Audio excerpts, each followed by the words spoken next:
Estoy viendo algunos hermanos. Estábamos, hermanos, ayer estudiando sobre la formación de un ministro, ¿verdad? A la luz de las experiencias personales y a la luz de la palabra, especialmente a la luz de la palabra. Entonces vamos a leer para base de lo que hoy vamos a continuar. Es una continuación de ayer. Vamos a leer en Hechos 8:19 una frase que viene a corroborar que los ministros que Dios va a levantar y que quiere levantar y que tiene que levantar van a ser ministros completos, es decir, que van a echar mano de todo el poder. No es que el Señor quiera ministros de segunda y tercera categoría al mismo tiempo, sino que los que se rezagan están en el plano de a 30 y a 60. Él quiere ministros de a 100. ¿Me entiende? Entonces, pero los tiene él que hacer. Y el problema nuestro, como llamados o escogidos de Dios para ministrar, es que nosotros no rendimos lo que tenemos que rendir para poder ser ministros de a 100. Entonces, quizá lo que tenemos que decir es que en la medida que rendimos, y lo único que podemos hacer nosotros es eso, no podemos santificarnos ni nada, podemos rendirnos y entonces el Señor nos da la santificación. Entonces, lo único que podemos hacer nosotros es esa consagración. Y en la cantidad o en la proporción que nos neguemos, vamos a ser ministros de segunda, de tercera y hasta destituidos del ministerio. Entonces, aquí dice una frase, hermano: dadme también a mí esta potestad.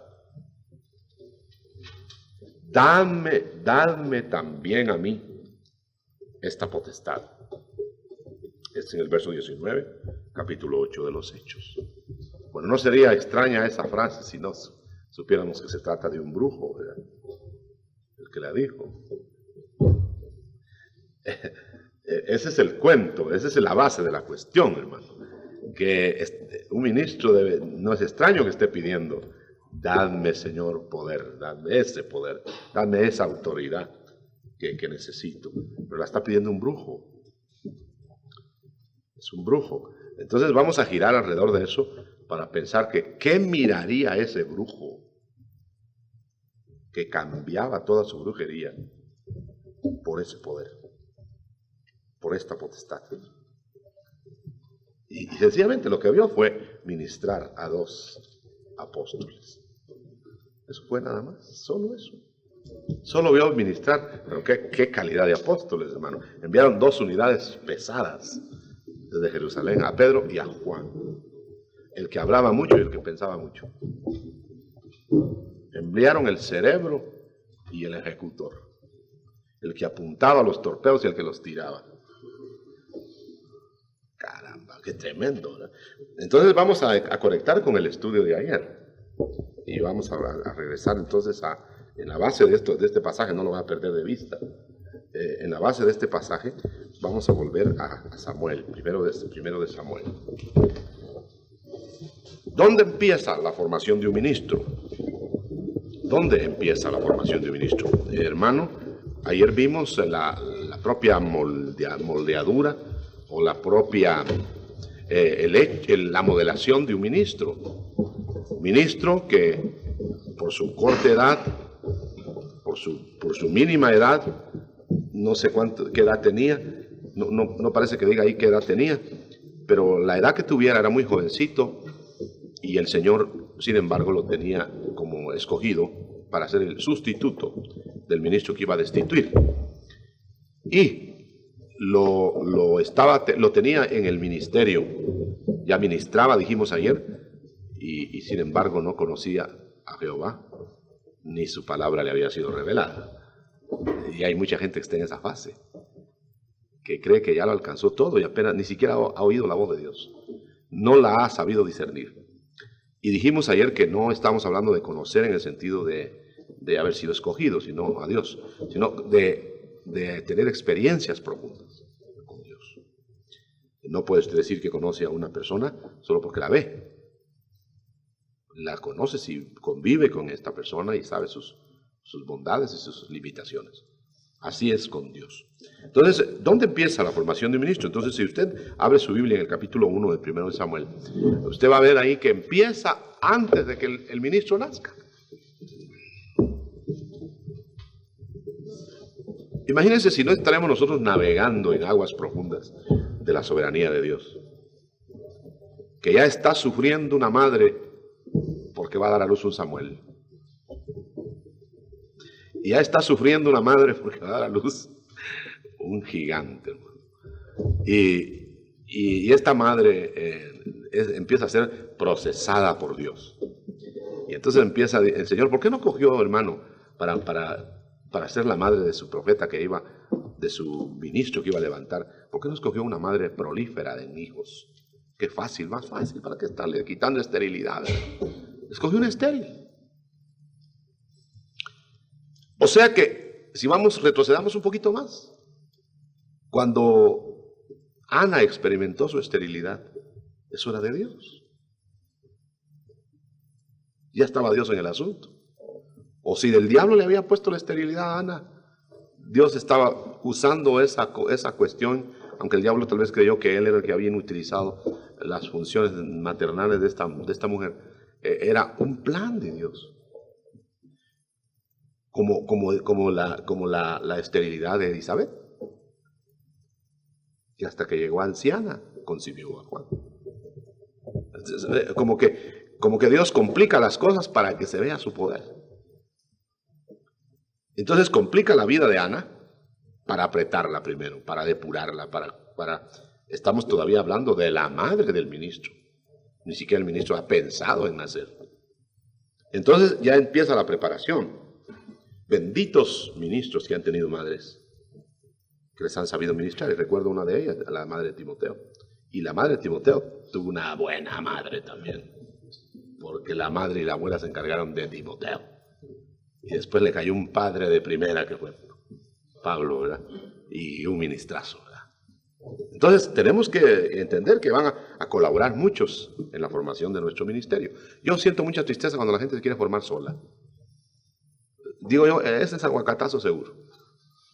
Perdone que es puro chapín. Pero en realidad, hermano, ninguno se forma solo. Dios pone las unidades, como los barcos no se hacen solos. Ahí están los andamios en los astilleros. ¿Cómo se llaman esos? Astilleros. Y ahí están colaborando miles de personas. Cuando ya el barco se va a la mar, ese fue el producto de un trabajo mancomunado y sincronizado y hasta electrónico ahora de miles de personas. Y aquí tenemos una madre riñendo, mejor dicho, una mujer riñendo con una madre prolífera, entre comillas, bendecida. Pero resulta que la bendecida, entre comillas, fastidiaba a la pobre Ana. Y quizá le decía, bueno, y si tú eres bendecida de Dios, ¿por qué no tienes hijos? Dime eso nada más. Yo recuerdo la experiencia, hermano, en el principio de la iglesia, de dos hermanos en la carne. El uno era hermano que se metía con Dios, y muy bendecido, hermano, ayunos y oraciones. Y el Señor lo usaba mucho, por cierto, lo usaba bastante. Y tenía a su hermano que era la viva carne y en puro pecado, el otro hermano. Y el otro hermano, tenía el mejor trabajo que podía imaginar. Y lo vivía fastidiando. Decía, bueno, y mira vos, decía, qué hermanito, ¿verdad? Mira vos, le decía a su hermano, ¿y por qué vos solo metido en la iglesia en ayunos y bien fletado siempre? Y mira yo, me doy mi buena vida y no me falta. Hasta tenía que ser empleado de su hermano, el otro. Como que a veces parecen los justos como que fueran impíos, ¿verdad? Dice Eclesiastés, hay muchos impíos que parecen justos y tienen la muerte de los justos. Bueno, viene el caso que si usted lee detenidamente en el capítulo 1 de primero de Samuel, usted va a ver que hay una rivalidad de dos mujeres y que a veces parece, bueno, los sentidos nos engañan y pareciera que la bendición está en la abundancia exterior y pareciera que la bendición está en la más agallas, ¿verdad? Y aquí Penina hasta en el templo fastidiaba a la otra. Mire, iba al templo para irritar a la otra. Y la enojaba, dice en el verso 7. Dice en el 6, mire qué cosa más bonita, hermano. Dice, su competidora la irritaba, enojándola y entristeciéndola, porque Jehová había cerrado su matriz. Entonces, a veces las cosas que nos fastidian a nosotros, los aguijones, ya son el inicio de algo grande en el futuro. Quizá la apretura tuya va a repercutir en la bendición de un hijo tuyo, ni siquiera en bendición tuya. Y eso sí a ti te va a preparar para ser un vaso idóneo para lo que viene. Quizá el ministro está en tercera generación. Quizá el que va a ser bendecido está a 40 años plazo. Y te está apretando a ti, te está irritando a ti, te está haciendo llorar en el templo a ti. Yo sé, hermano, que hay ministros en el mundo, por abuelas que han llorado, abuelitas que han llorado y que han orado. Eso es absoluto, hermano. Yo creo que abundarían los ejemplos. Entonces, hermanos, aquí empieza ya a preparar el Señor a su ministro, que lo va a sacar de esta matriz estéril. Y entonces usted lee que Ana un día llegó a derramar su alma, verso 7 en adelante, lloraba, no comía, hacía los ayunos de amargura. Es decir, no comía porque la amargura no le da apetito. Y entonces prácticamente estaba en ayunos, ¿verdad? Esos ayunos que no son calculados, que no son como le dije yo, ayunos premeditados, ayunos programados en frío, que son mucho menos los programados en frío, mucho menos fructíferos. Estos son los ayunos que el Señor está trabajando ya en el alma para que el alma entre en ayuno.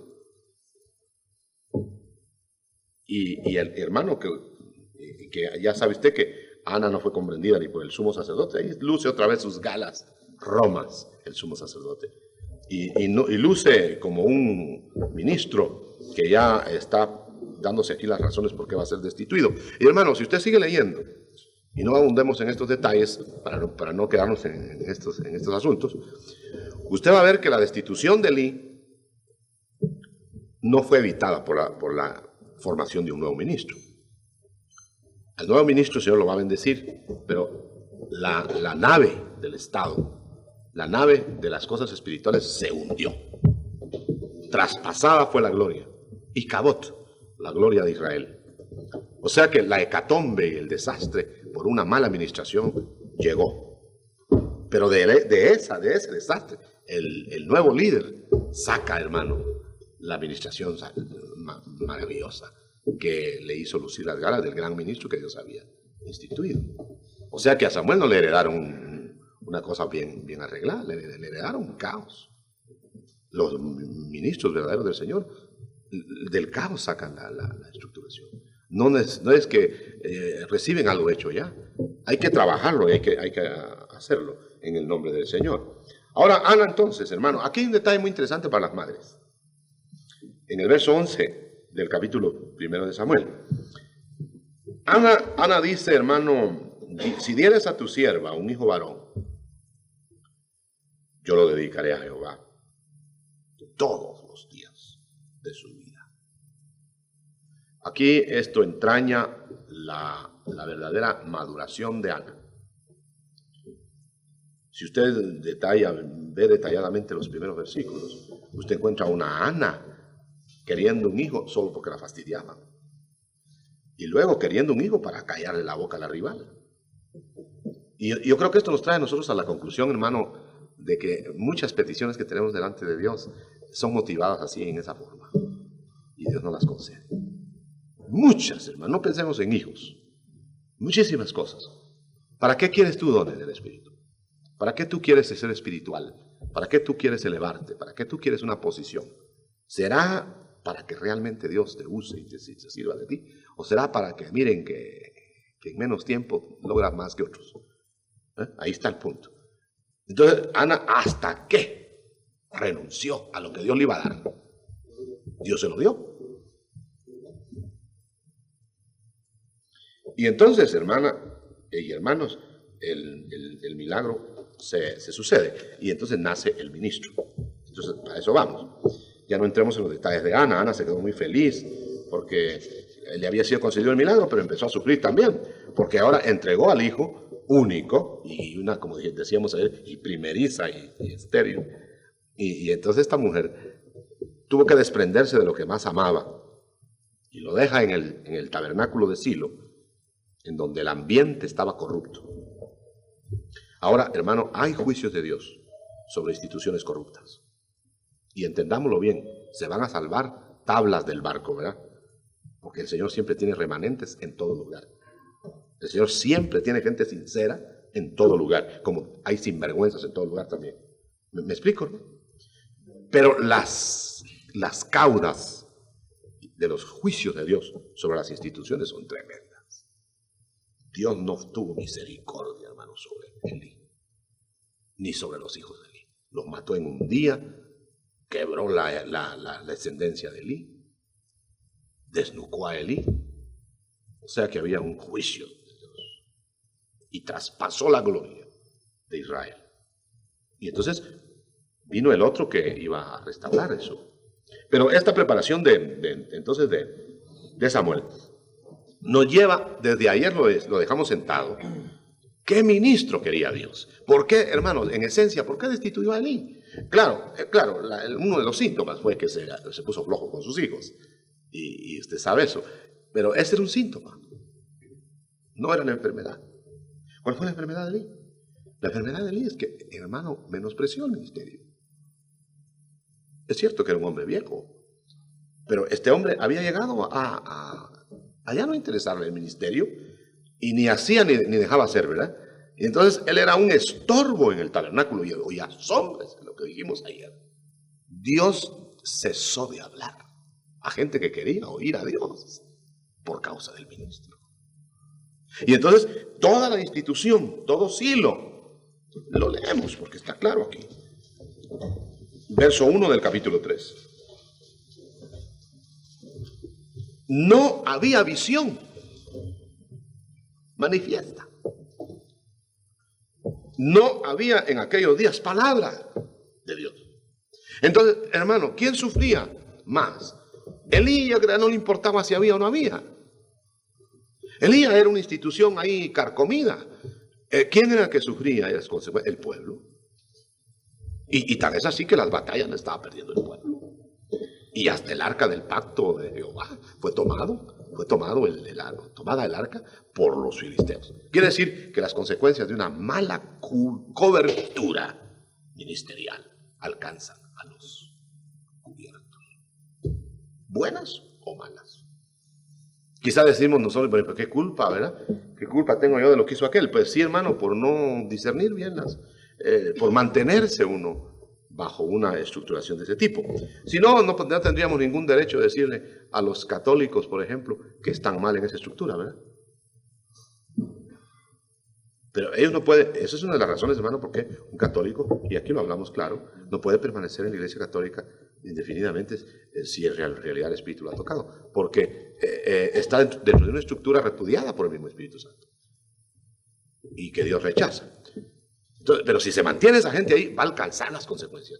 Es decir, dice, si no, salid pueblo mío, me interesa más la cita de Apocalipsis 18, en donde dice que alcanzará las plagas de la estructura. ¿Lo vemos?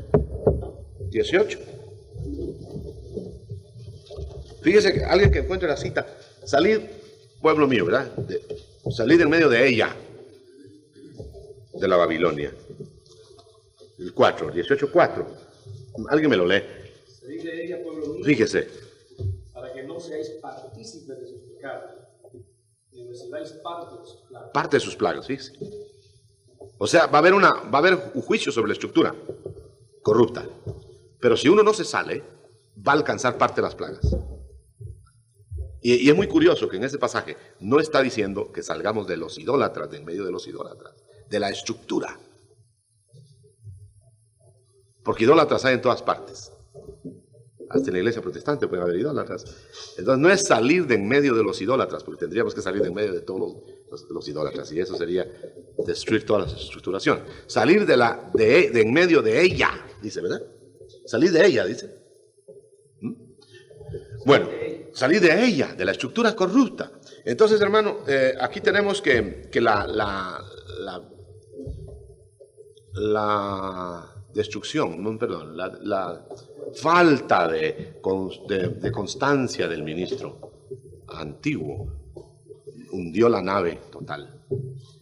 Y claro, Dios le demandó al ministro, pero las consecuencias las alcanzó el pueblo. Y entonces viene el Señor y en medio de una estructura corrupta, en medio de una desintegración ministerial, surge un nuevo ministro. Y el nuevo ministro lo empieza a hacer él. Ahora, hermano, lo que yo quiero asentar, porque vamos a conectarlo con el verso que leí de Hechos. ¿Qué clase de ministro quiere Dios? ¿Por qué quitó a Elí? Porque Elí se había vuelto un ministro común y corriente. ¿Qué es un ministro común y corriente? Que ya no oye la voz de Dios y que ya no tiene nada de lo sobrenatural. Es como cualquier otro. Es exactamente lo que le pasó a Sansón, hermano.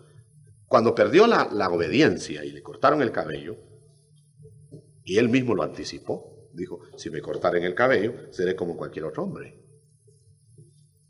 Entonces el Sansón, descabellado, es un ministro como cualquier otra gente. Dios no quiere su ministro. Esa es la premisa que estamos sentando. Y hermano, y apúrese y ponga sus barbas en remojo, porque estamos viviendo los tiempos en que poderes sobrenaturales del diablo están saliendo a relucir más que nunca. Entonces los que le vamos a competir en el nombre de Jesús, vamos a ir con poderes que los brujos van a desear. Eso es lo que estamos sentados. Entonces, hermano, ¿cómo vamos a fabricar y cómo vamos a multiplicar ministros comunes y corrientes? Eso es pecado. Esas fabricaciones. Por eso le tengo miedo a los institutos bíblicos, con el respeto que me merecen los institutos bíblicos en donde el Espíritu de Dios enseña. Pero son muy pocos. Pero la mayoría son fabricación de ministros chanceros. Se lo digo con seguridad. Y hablo muy claro el castellano, chanceros, ¿verdad? Ofreciéndose, hermano, como quien se ofrece para ir a manejar una gasolinera. Ministro vacante ofrece sus servicios, fíjese. Alguna iglesia que lo quiere. Buenas recomendaciones, camisa bien planchada, hermano, como quien está vendiendo pantalones. ¿Y quién tiene la culpa de eso? Yo diría que los fabrican.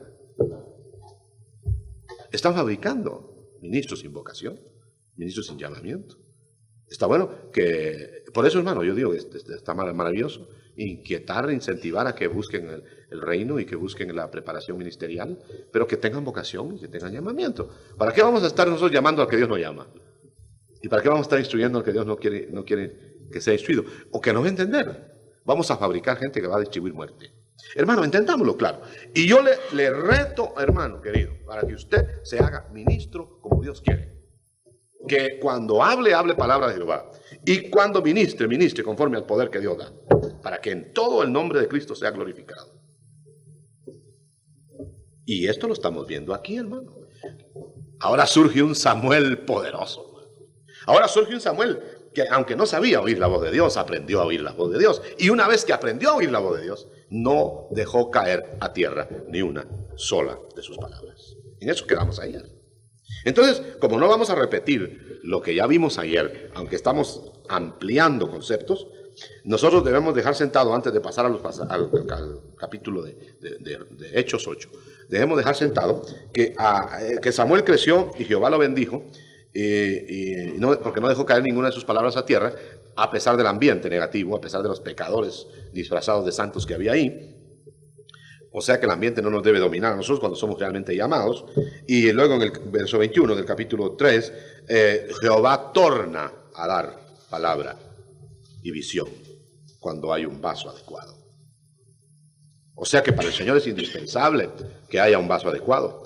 El Señor se complace mucho. Claro, hermano, ¿no cree usted que el Señor podría actuar directamente? ¿Que Dios podría hacer las cosas directamente? Claro que puede, eso no lo vamos a discutir. Lo que estamos discutiendo, no, de lo que estamos exponiendo, es que Dios se vale de vasos. Y el Señor, que pudo haber sacado en peso a Israel de Egipto por el aire, esperó que se cuajara el vaso que iba a usar.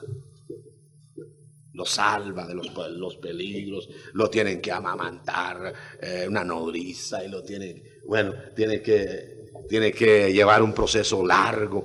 y etcétera. Usted sabe, lea toda la historia del Éxodo. ¿Y qué era toda la espera de Dios? Que el vaso cuajara, hermano, para que sacara a Israel. Hermano, yo me gozo mucho en eso porque Dios honra los ministerios. Espera que... Y de paso que tan despacioso Moisés, hermano. Y el Señor, Dios esperando a Moisés. Qué paciencia de Dios. Y no era un tonto Moisés. Nosotros somos tontitos. ¿Cuánto tendrá que esperar el Señor? Y nos tiene que dar fuerte.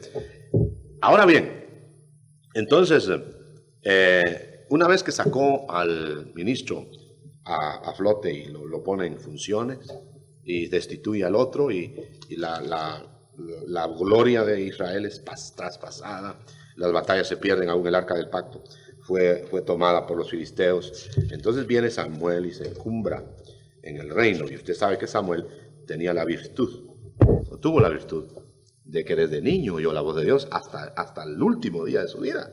Dios le hablaba. Bueno, le hablaba de tal manera que le platicaba, hermano. Y ayer desentrañamos un poquito de ese misterio de la voz de Dios a la conciencia del hombre. Hablamos algo de eso, de lo cual el Señor me ha dado a mí experiencias y ahora me las ha acentuado de una manera tremenda. Entonces, un hombre que tan preciso para hablar con Dios, que le dice, mira, ese que va ahí, es el que te hablé ayer. Dios, hablándole así.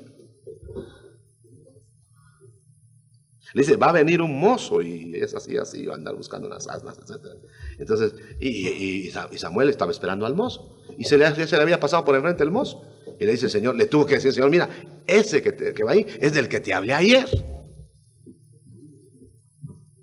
¿Cómo no? Entonces, esa precisión de voz de Dios, ¿será solo para Samuel? Mire, hermano, no, porque no hará nada Jehová sin que antes lo revele a sus siervos los profetas. Excuso decirle que no dice que algunas cositas sí las va a hacer Dios aparte. Dice claramente, no hará nada Jehová sin que antes lo revele a sus siervos los profetas. Entonces nosotros tenemos que estar bien sabidos, y eso es lo que nos va a dar la avidez y la necesidad de que para nosotros es la alianza, la palabra de Dios, la voz de Dios.